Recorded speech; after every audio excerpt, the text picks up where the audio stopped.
Good morning, welcome back to Built by Bo. Today, it is pouring rain.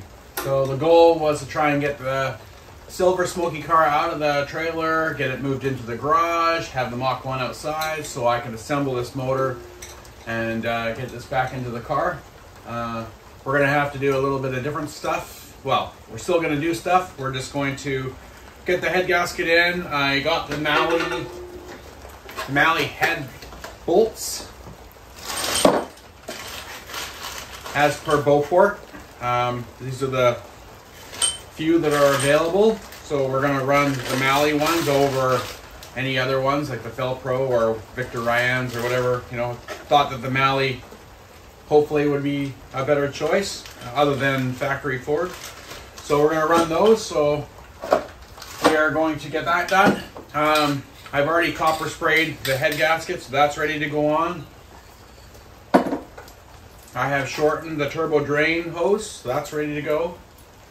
So basically, we're just gonna assemble this motor in a bit of a time lapse. You've seen this before on Turbo Mustang's motor, so there's no sense in boring you with that stuff. I'll stop and share any important info as I go when needed. So since the 69 is out in the pouring rain right now, let's get this crap done and get the car back in the garage.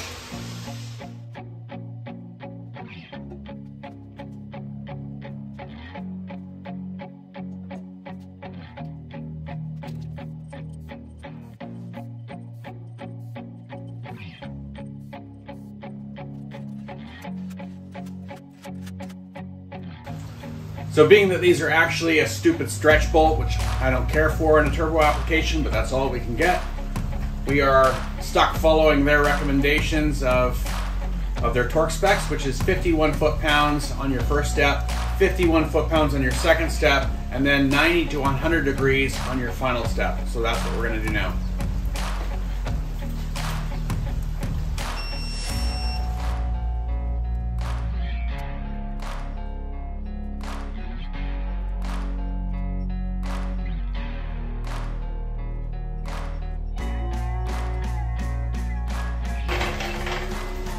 Now we're going to set up the torque wrench to work in degrees, and we're going to do the final step. You want to do your final degrees as smooth and in one stroke as possible. You don't want to try and do multiple strokes.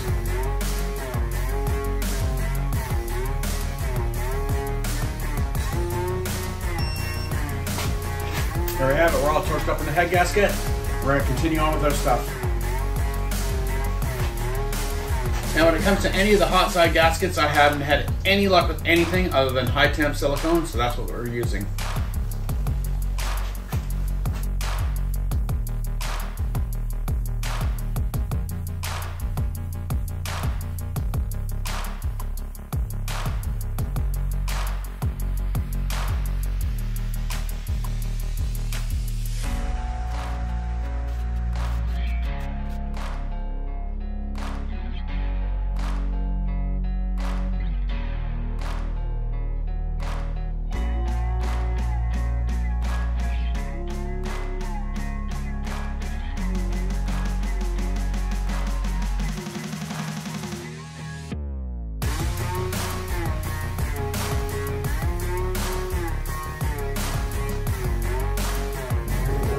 Okay, so I have the manifold sealed on, I have the wastegate sealed on, and I'm not going to seal the turbo on yet because I'm probably going to remove the turbo for when I put in the motor just to access the starter bolts, the bell housing bolts, etc. So I'm just going to put this on in order to take it off later.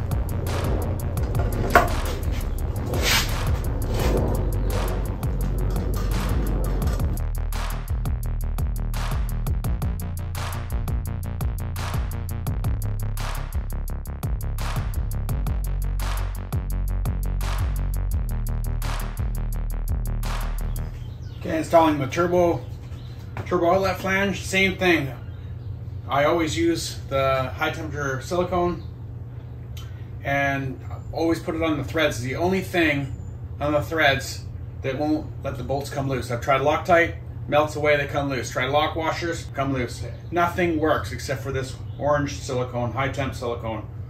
So I've used the thin steel gasket here, like a waffle style gasket on here. silicone, high temp silicone on both sides, and then torque it up.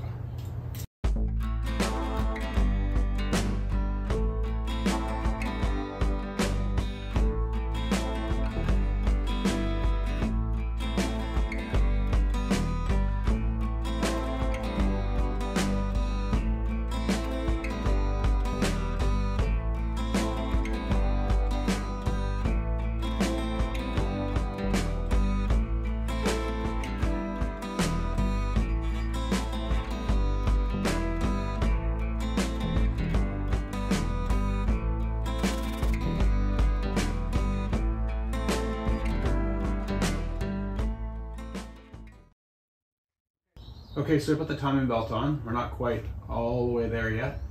I have another video just timing these motors. I'll put a description in the link so you can see that, but I'll go over it quickly. So on the top camshaft, you have one mark that I've marked in orange, and that basically goes in those two grooves of the cover right below, right there.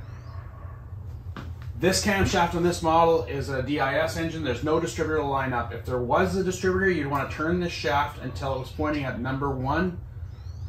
And then from there, you have your crank, which has a small dot on the crankshaft right here, which I put in a paint pen. And then there's one designation right here on the actual timing cover that it has to line up with. And then a general rule of thumb, if you can't see that or when you're assembling, is the keyway needs to be straight up and down. So then the easiest way, just to make sure, which I found in another YouTube video, was to just line up your dipstick between the two center bolts of your auxiliary shaft and your camshaft, and it should cover up the timing mark on that motor, that mark on the cover, and through the center of the aux shaft. So that would be it.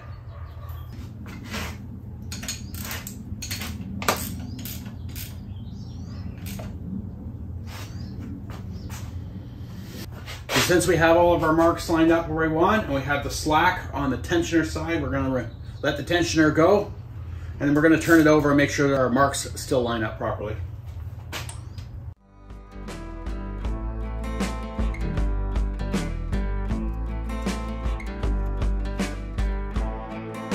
Now I turned it over twice, got my mark lined up here, got my mark lined up perfectly down there, keyway straight up, go down across the bolts, everything lines up. I'm happy with that. I'm buttoning it up from here.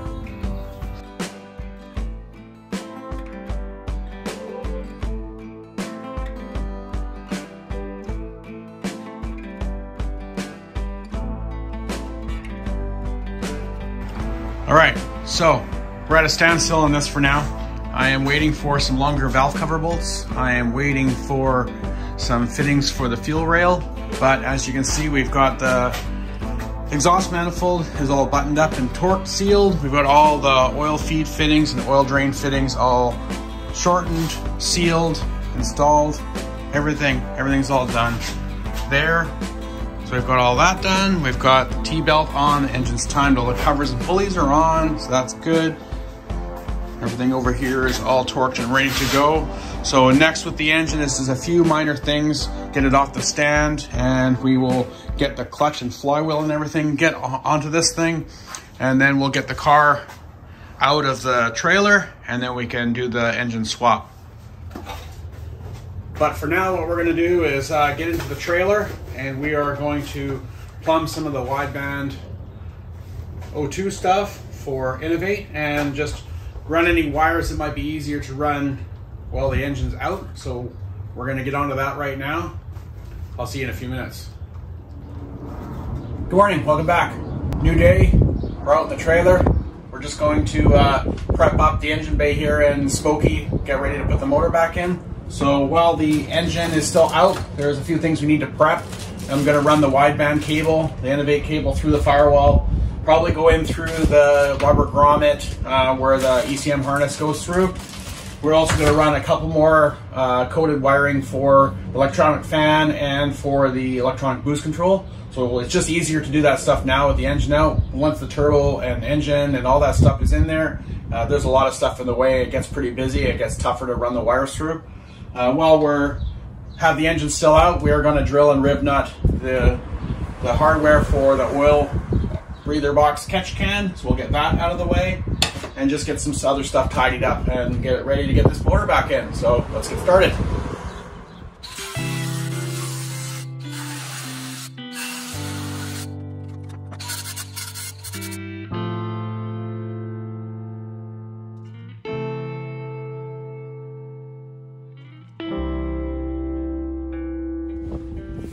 Okay, so over in this area, there is a bunch of wiring over here that is not going to be necessary to be used. I don't think that we're going to need this fan control wiring. So all this stuff, if you're not using it, it's going to have to be tucked out of the way.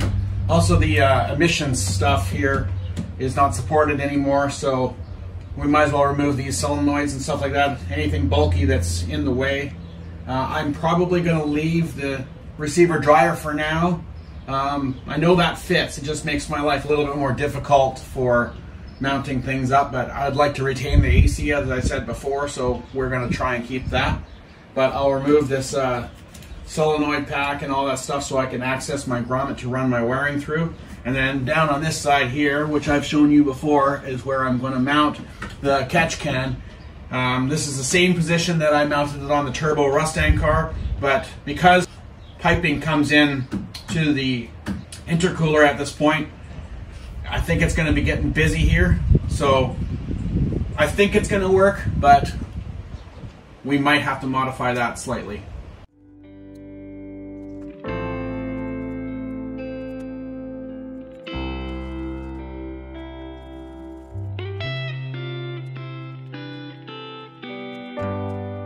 Once you've removed these vacuum lines, you might still be able to use these for wastegate and or other vacuum sources like the electronic wastegate control. They are really good vacuum lines because they're the hard style, so they don't collapse under vacuum and they don't expand with boost. So they're actually good ones. But whatever you disconnect, just remember that you've disconnected it, because this could be a potential vacuum leak or boost leak later that you might forget about. So just tie them away so you know that you have to deal with them at a later date.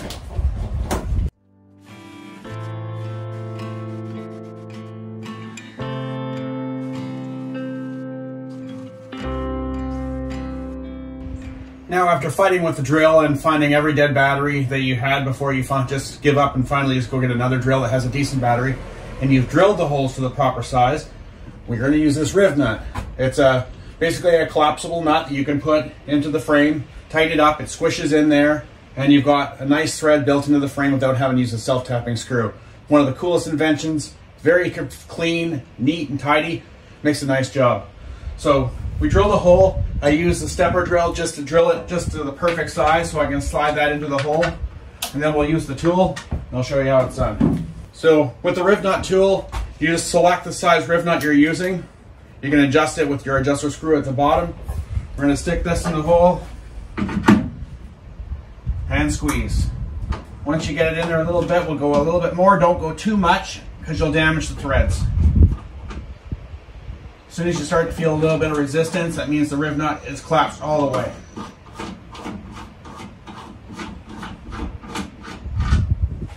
We got one, we'll do the second one.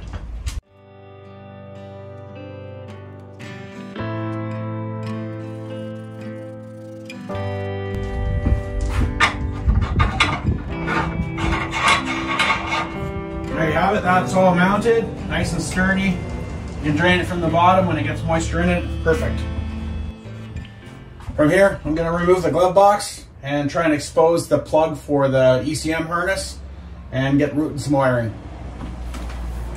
Okay, so I've removed the grommet from the ECM connector, and I've trimmed out a small section in the center of the grommet where there is no wires going through, and we are going to stuff these through there and try and feed them into the cabin.